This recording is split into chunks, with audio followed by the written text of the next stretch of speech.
Este é o AgiCast. Seja bem-vindo. Eu me chamo Leandro Miranda, sou apresentador do AgiCast com a Elaine Passos e juntos faremos o podcast da Agi Bahia.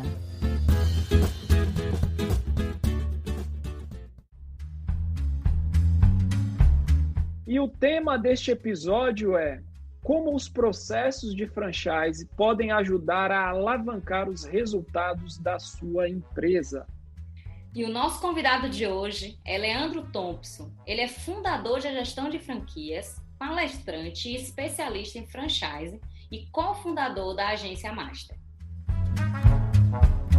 Seja bem-vindo, Thompson! E eu já quero começar lhe perguntando como essa mudança que ocorreu no mercado durante a pandemia tem impactado o varejo e o franchise. Leandro Miranda, Elaine, muito obrigado aqui à Agi Bahia pelo convite aqui para participar desse podcast.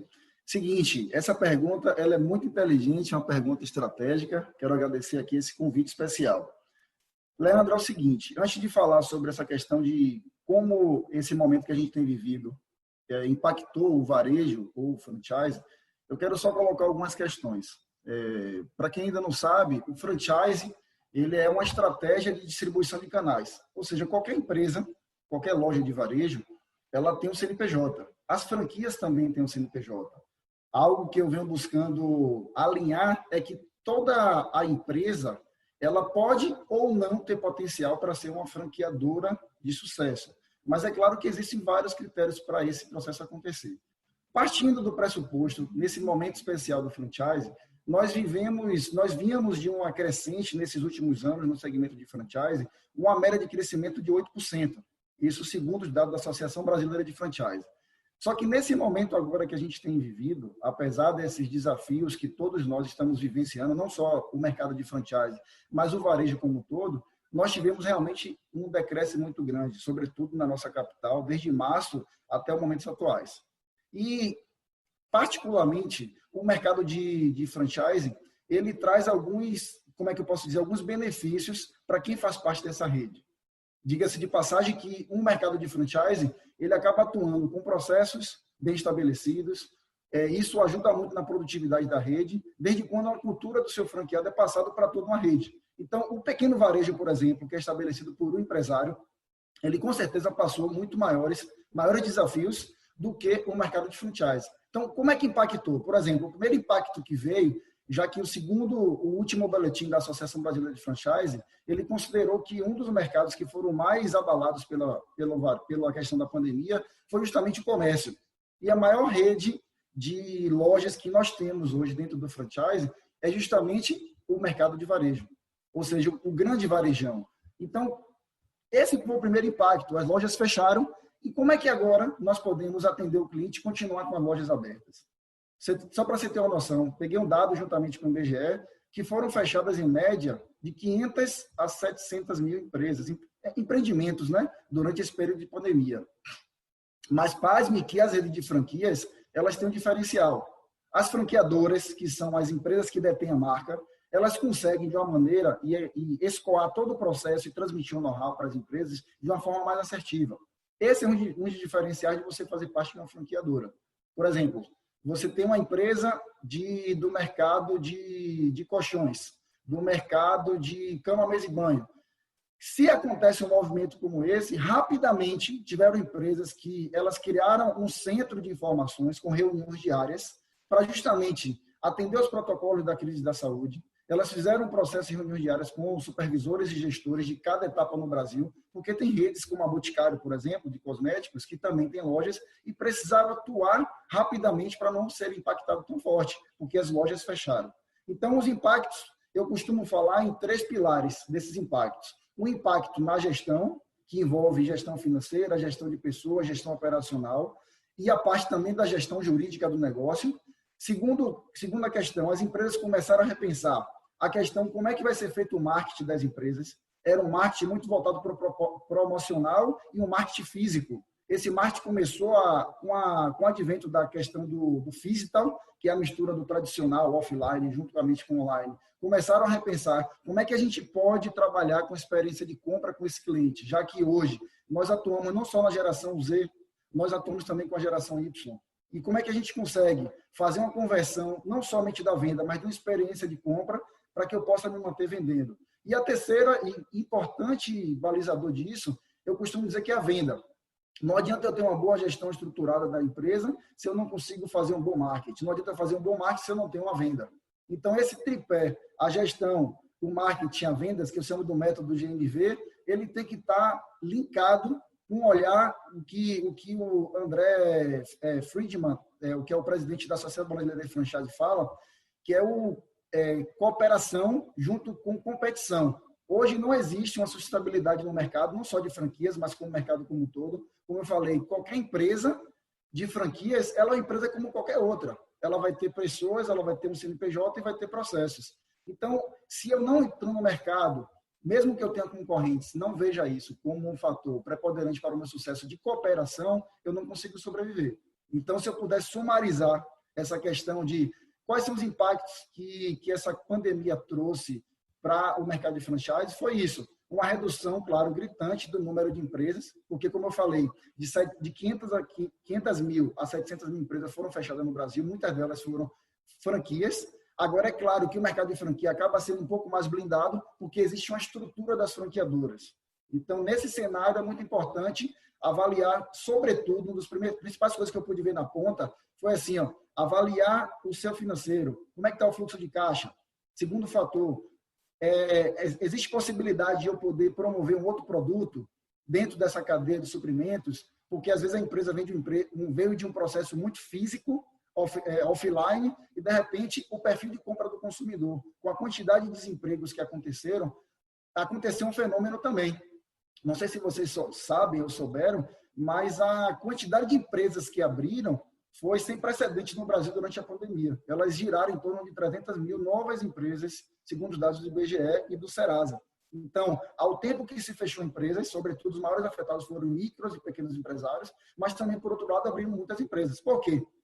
Muitas pessoas foram desligadas, algumas ou com benefícios, FGTS, não perderam tempo, digamos assim, mesmo sem um certo planejamento, que esse talvez seja um outro assunto para um outro podcast, mas eles acabaram que ficaram linkados, assim, cara, eu preciso trabalhar, preciso trazer renda para minha família. Então, eu vou aproveitar essa grana aqui e vou abrir um negócio. E a franquia, ela acaba sendo um grande vetor de crescimento para você suprir essa necessidade, não só no momento, mas um negócio que ele possa ter uma sustentabilidade a longo prazo. Então, se por um lado o negócio ele diminuiu, digamos assim, o tamanho, ele talvez tenha um forte crescimento por outro lado, porque a franqueadora ela tem uma condição maior de lhe dar um suporte, já que ela tem um negócio testado, um negócio validado.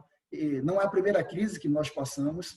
Existe o Adir Ribeiro, que é presidente de uma grande consultoria de franchise no Brasil, que ele fala das possibilidades do omnichannel. O que é o omnichannel? Essa mistura de canais. Acredito que todos aqui já passamos por isso. Você compra no online e recebe no físico, né? Você compra no físico, recebe na sua casa. Então, esse mix de relacionamento e pontos de contato com o seu cliente, o franchise acaba abocanhando muito disso por conta das tecnologias. Geralmente, as médias e grandes empresas que são franqueadoras, ela tem um setor de inovação, que dentro do pilar de gestão, por exemplo, quando a gente fala de operação, isso a gente viu muito. Vocês devem frequentar lojas de franchise, que vocês não sabem que são franquia, mas são lojas, que mudaram sua operação.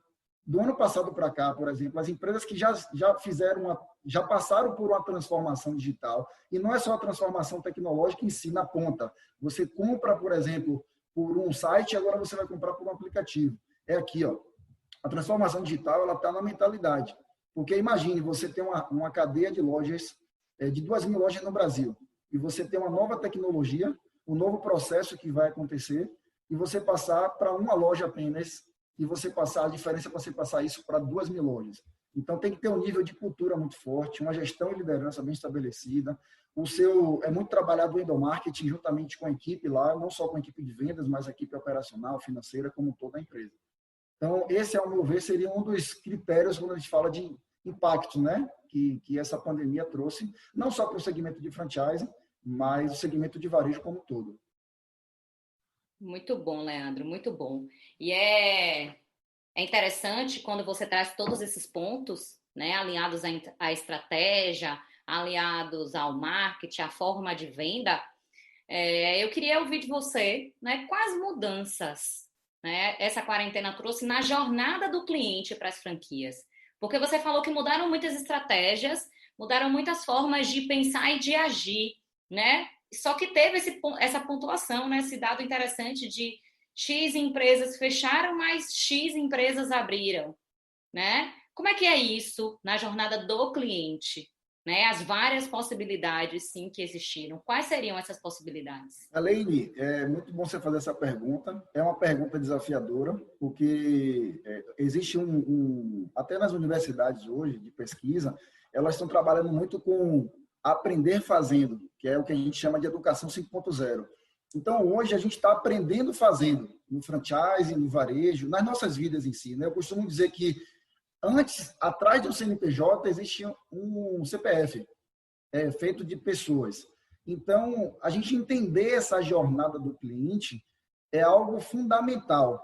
Mas, se tratando um pouquinho de planejamento de novo, antes de aprofundar mais nisso, porque muitas empresas, independente desse momento que a gente viveu, elas passaram por isso. Esse momento de fechar a loja, ter problemas financeiros, fluxo de caixa, não conseguir fazer o marketing, porque falta duas questões que eu acho que são fundamentais. Entender o cliente, que essa é a base do marketing, né? A gente entender para atender a pessoa. A gente não entende porque a gente está voltado muito para fazer aquela venda de qualquer forma. E hoje o marketing ele é voltado para um propósito, né? As pessoas não compram mais o seu produto, as pessoas compram você, a sua entrega e, principalmente, o quanto daquilo ali vai ser importante para a vida da pessoa.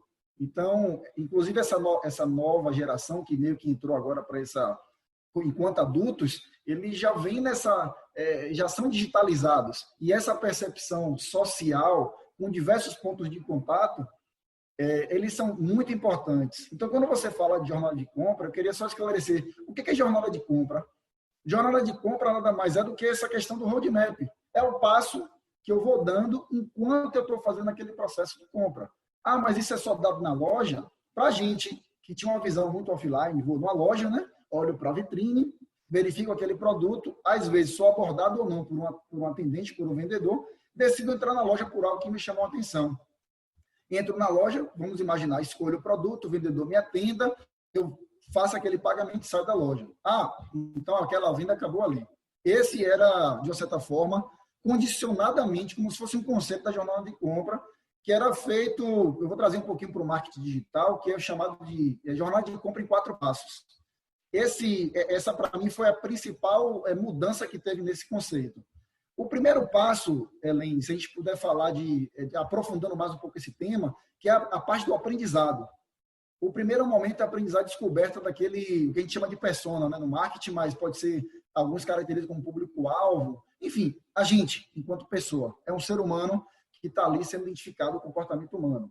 E aí, se for aprofundar mais, pode ser entendido como aquela antiga pirâmide de Maslow, que começou a pensar um pouquinho daquela base.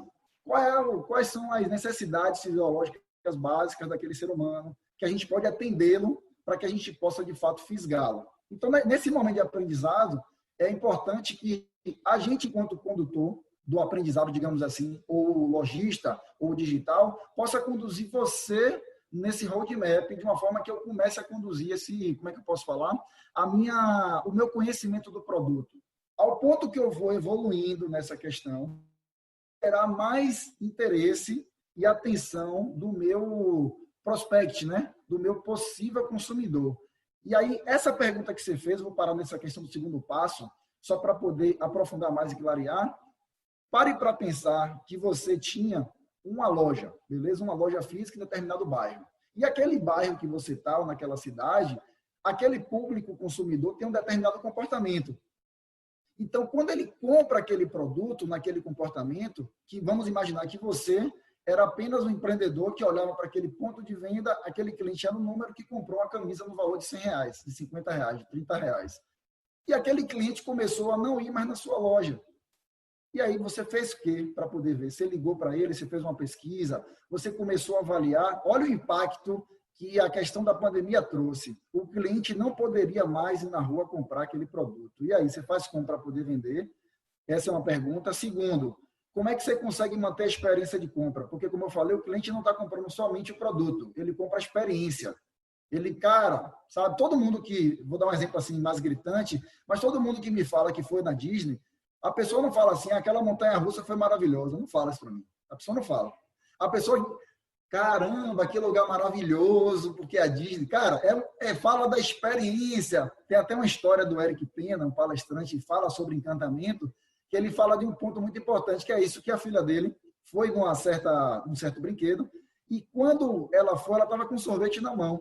E ela ficou assim, agora, para onde é que eu vou? Como é que eu faço para deixar esse sorvete? Aí o segurança da Disney pegou o sorvete na mão dela, não se preocupe não.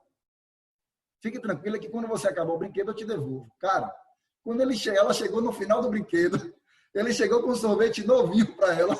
Assim, ou seja, você entende a questão de como isso é estudado? Mas, claro, poxa, mas uma coisa que eu escuto muito é assim, mas como você está falando de uma grande empresa, de uma franqueadora, cara, mas na sua barraca de pipoca, na sua sorveteria, enfim, no seu negócio pequeno, como é que você cria esse ponto de contato com o seu cliente? Beleza, o cliente não pode atender mais lá fisicamente. Como é que você faz? Aí, quando você fala qual é a diferença da jornada de compra, vamos avaliar aqui, nós saímos de um modelo de 4 etapas. Aprendizado, depois a gente descobre a atenção do cliente e vamos, de fato, para uma ação. Era um passo muito evolutivo no processo de uma loja física que, de uma certa forma, embalde, que é o que chama de marketing dentro do marketing digital, marketing de conteúdo, que vai numa jornada de compra até ele chegar e, de fato, ficar assim, poxa, estou consciente do produto, agora eu vou comprar aquela mercadoria.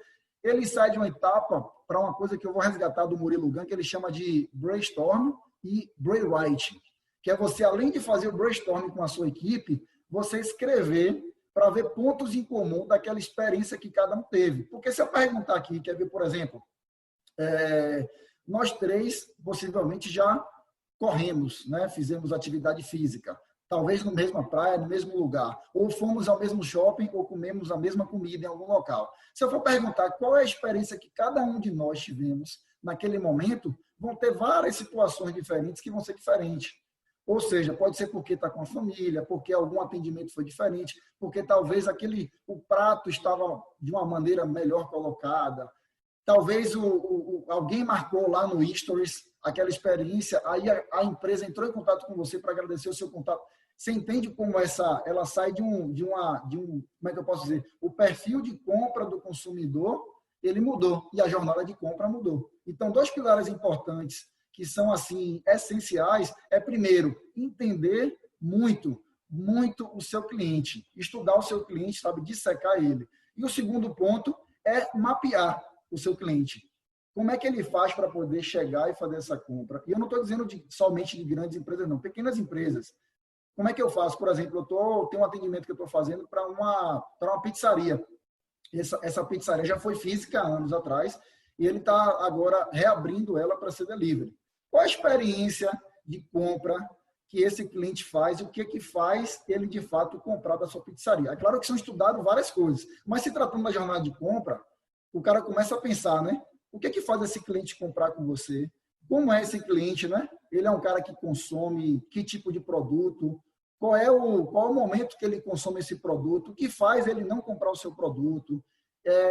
Tem uma coisa que eu utilizo que é o mapa da empatia, para poder a gente entender, por exemplo, o que o seu cliente vê, o que ele está falando com as outras pessoas, como é o comportamento dele. Não se trata só daquela questão de eu ver, questão demográfica, eu tenho um PIB de X, porque a taxa Selic reduziu, poxa, tem potencial para poder investir no negócio. Não, eu tenho que entender a fundo, sabe? Uma das coisas que eu acabei mergulhando há uns anos atrás, justamente foi no comportamento humano por isso. Porque as lojas que eu atuava nesses últimos 10 anos, dentro de uma cadeia de empresa da Ortobon, eu via que o cliente ele não comprava mais. Eu ficava assim, caramba, por que esse cara não está comprando mais? Simplesmente eu pensava dessa forma. Quando eu comecei a entender um pouco mais o que fazer ele não comprar, essa percepção me deu esse leque maior em relação à jornada de compra. Então, se a gente pudesse, de fato, resumir... Thompson, desculpa até te cortar. Cara, muito conteúdo bacana, muita coisa boa. E a gente já está indo para a nossa reta final. Eu já estou aqui sentido, né, porque o tempo voou. E eu queria meio que finalizar com você com uma pergunta. Na realidade, eu quero fazer 2 perguntas. Uma de forma objetiva, que você pudesse responder, porque aqui uma grande parte dos nossos ouvintes são empreendedores, tá? Então, eu gostaria que você respondesse de forma objetiva quais seriam os pilares para eu franquear o meu negócio. Essa é uma pergunta. Então, de forma objetiva, precisa disso, disso e disso, tá? Bem, obviamente que depois, né, num segundo momento, a pessoa precisa se aprofundar, mas principalmente esses pilares. E para fechar, quais são os principais desafios que pode ser encontrado na gestão de uma franquia? Perfeito, vamos lá. Em relação à franqueabilidade, uma das coisas que são importantíssimas fazer é isso, analisar a franqueabilidade. E, sendo bem objetivo e prático, primeira pergunta, a sua marca, ela já é registrada no INPI? Não é só registrar digitalmente, você pode até ter registro no Registro BR, no GoDaddy, você registra, por exemplo, marca, www.marca.com.br. Tem presença digital, é importante, mas o básico realmente é que você blinde o seu negócio e você proteja a sua marca. Então, primeiro é saber se a sua marca ela é registrada, para que você não tenha problemas depois de sua marca estar crescendo, seu produto está sendo bastante reconhecido no mercado e a sua marca não seja reconhecida, não seja validada em relação a ela estar registrada. Então, esse é o ponto número 1. Segundo ponto, a questão, a sua empresa tem processos bem arquitetados. O que são processos, Thompson? Por exemplo, um dos diferenciais de franquias, e que hoje eu levo isso para qualquer empresa, não necessariamente você precisa ser uma franqueadora para você ter isso. Mas antes de você virar franquia, de fato, é importante que você faça esse passo, que é o que a gente chama de manualizar. Como é que eu posso manualizar? É transformar o que você faz no seu negócio em processo. Por exemplo, manuais que são básicos de franquia. O manual de gestão, que aí pode envolver gestão de pessoas, gestão financeira, gestão operacional. O manual de padronização arquitetônica. Como é que vai ser o seu negócio? Se for loja física, por exemplo, como é que é o layout? Como é que é a parte de atendimento, o layout físico da loja? Aí talvez tenha que contratar um arquiteto, um engenheiro para poder fazer esse mapeamento.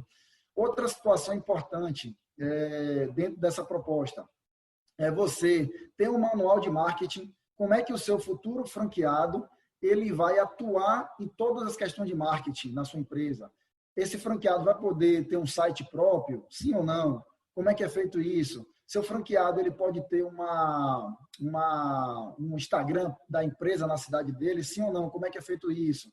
Todo o processo de venda, qual a metodologia de venda da sua empresa? Então, esse é um segundo fator. Primeiro lugar, marca. Segundo lugar, a questão de você ter processos definidos. A terceira questão, que isso eu acho que é o que separa o joio do trigo, né?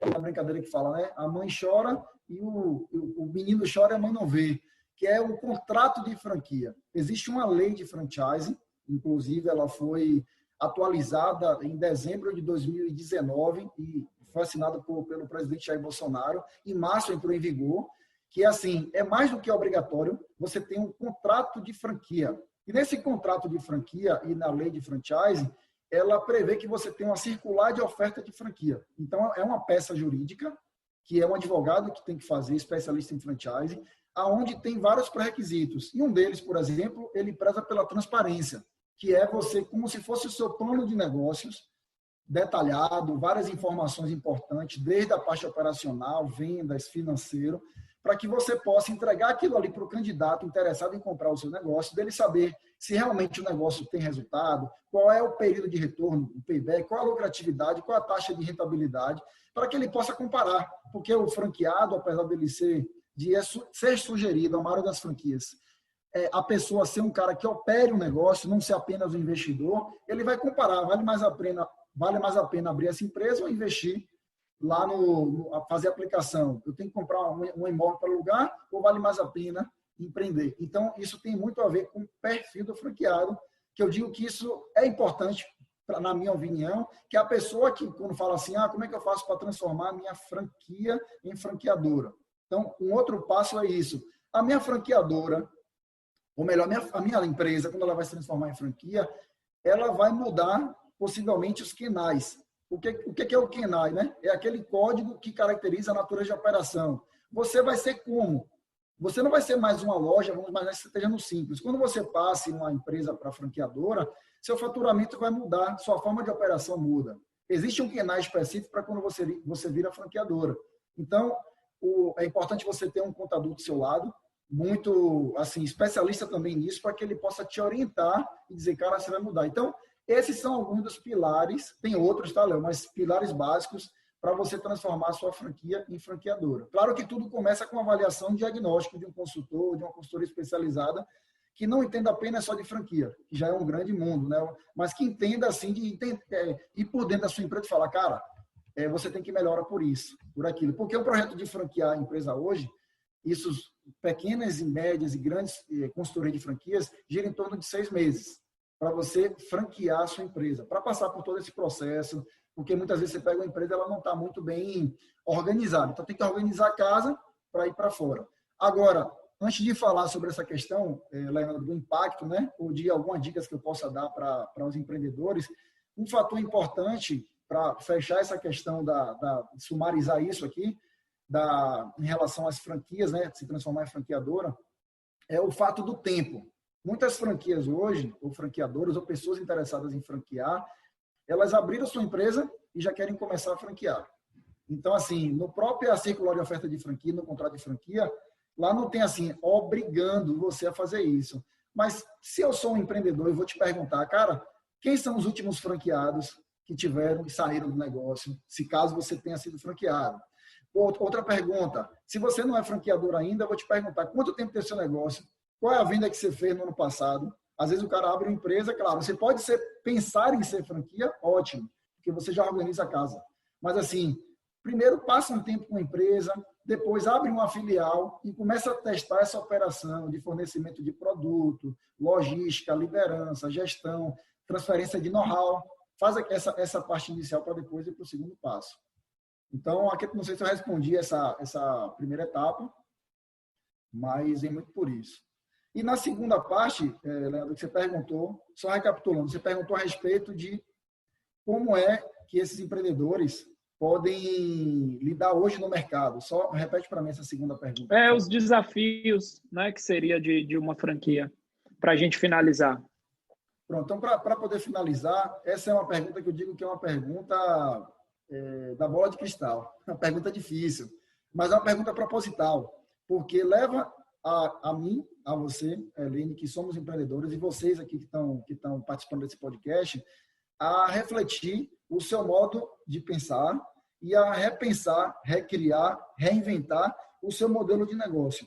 Então, não existe uma resposta exata para isso. Mas, com certeza, desafios que já foram provados na franquia, em várias franqueadoras, e que hoje podem ser passados, é assim, gente. O modelo de negócio seu, quando eu digo modelo de negócio, a sua empresa hoje, como é que ela trabalha? Ela vende como? Ela trabalha no meio físico? Ela trabalha no meio digital? Ela trabalha nos dois meios? Como é que ela comunica a sua missão, visão e valores para o seu cliente? Destrinchando nisso, né? Qual é o seu modo de agir da sua empresa? Cara, como é que você conversa com o seu cliente? Tudo, gente, é comunicação. O seu cliente que está lá, a gente fala um termo no marketing que é chamado de aquele cliente fã, aquela pessoa que te indica de maneira genuína, sabe? A sua empresa tem que ter uma singularidade. Então, quando a gente vai para a prática mesmo, a sua forma de fazer negócio hoje, ela ainda é compatível com esse cliente desse novo momento. Lembra que a gente falou sobre a jornada do cliente? O cliente mudou. O perfil de cliente hoje, ele está muito mais estratégico, ele está muito mais inteligente, ele vai pesquisar você no Google, conversa com amigos, ele passa por uma curadoria, de repente, de uma comunidade no WhatsApp, no Telegram, no Facebook, ele vai na loja, ele volta, pergunta para a mãe, ele pergunta para o amigo, ou seja, sua empresa hoje, por isso que eu falei que é nível de reflexão, sua empresa hoje já parou para pensar nisso? Mas Thompson, isso aí para você falar é fácil. Venha para cá, para a ponta, para você ver justamente o que está acontecendo aqui. Pronto, eu me propus a isso e tenho feito isso desde a transição, de ir para a ponta, verificar como é que está funcionando. E sabe como é que eu vejo isso lá na ponta? Não é da questão da quarentena, gente. Eu atuei em mais de 100 lojas nos últimos 10 anos do segmento de colchões, não só aqui em Salvador, mas Salvador, Feira de Santana, Alagoinhas, Barreiras, Sergipe, várias cidades lá. Sabe o que eu percebo? É que não é uma questão da quarentena. nós não temos o aprendizado de planejar o nosso negócio. E eu via muito isso. A gente planeja e a gente não faz. Então, essa é uma das dicas que eu posso dar hoje para que você possa, de fato, a partir de amanhã mesmo, já começar a repensar o seu negócio. Quero agradecer mais uma vez aqui o convite de Leandro Miranda, da Elaine, participar desse podcast especial e desejo um sucesso para vocês, que a gente possa passar a quarentena de forma extraordinária. Sensacional. Léo, você pegou o papel, Meu o amigo, caderninho e anotou todas essas dicas? Porque era para a gente ter dito lá no início, agora o pessoal vai ter que assistir novamente com o papel na mão para anotar tudo. Pois é. Leandro, sensacional. Saí daqui, partiu franquia, partiu franquia. Leandro, muito obrigado pela sua participação, tá? Foi excelente, dicas essenciais. Muita gente realmente não sabe ou tem medo da franquia, das responsabilidades, do que precisa ser feito, e hoje realmente você trouxe, né, várias dicas e informações importantes para os empreendedores que têm interesse aí de franquia, certo? E é isso. Esse foi o nosso AgiCast.